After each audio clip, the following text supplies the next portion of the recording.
Worse, by fixating on plastics, are we actually taking our eye off the ball and not seeing other areas worthy of equal or greater concern? Might we even consider the possibility that we may be able to rectify at least some of our problems with the assistance of plastic?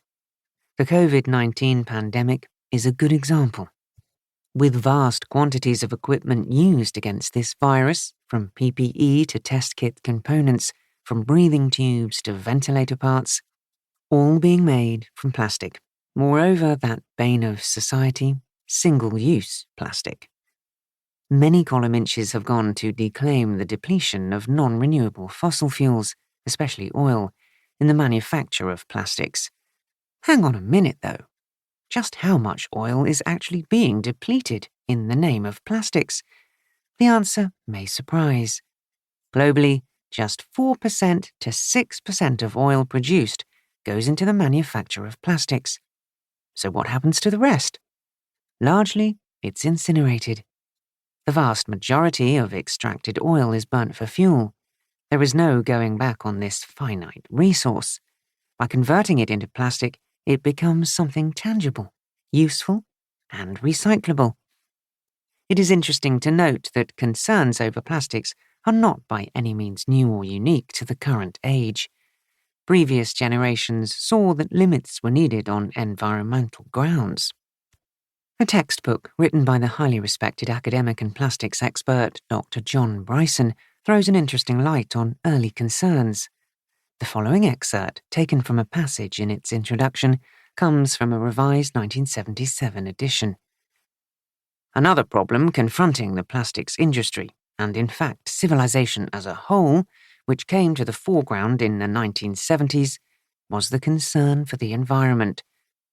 There has been increasing awareness of the need for conservation of resources and of the evils of pollution and of the fact that it is the quality of life rather than material possessions which is the criterion by which civilization should be judged. It is interesting to note that these concerns have been around for nearly 50 years and continue to be expressed. Might it be that our desire for material possessions hinders our actions when it comes to rectifying harm done to the environment? We do, however, need to acknowledge the benefits of plastics to our quality of life. Somewhere, a balance needs to be made. Plastics have been instrumental in giving us healthy, fuller, and more socially inclusive lives. We can do things we never would have imagined just a couple of generations ago. Our lives have improved in so many ways. We have choices in how we live, what we wear, what we eat, and even what leisure activities are open to us. Now to ask the important question: how much of this do we want to give up? How much should we give up? And what would be the consequences to the planet if all plastics were banished? And come to that, why do we have such strong opinions about plastics in the first place? I will try to address these issues and others in the audio that follows. Let's start with the question why we have formed such strong opinions about plastics. 1. Why are we so set against plastic? The influence of the media. There have been some fantastic programs on the television these last few years. We have been entertained and enlightened on a terrific range of subjects.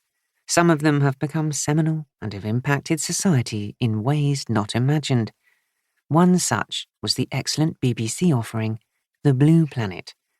It became a global sensation, and the episode in its second season focusing on plastics spawned international debate, kick-starting a multitude of campaign groups, calls for action, and even influenced governmental policy.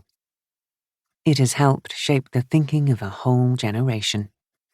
The phenomenal success of this program led to a plethora of others, all determined to pick up the environmental mantle, and in doing so, increasingly demonize plastics. After all, this is what the public wanted to hear. Plastics are the root of all evil. They are clogging the sewers and abound in the oceans, congregating in sprawling islands of waste.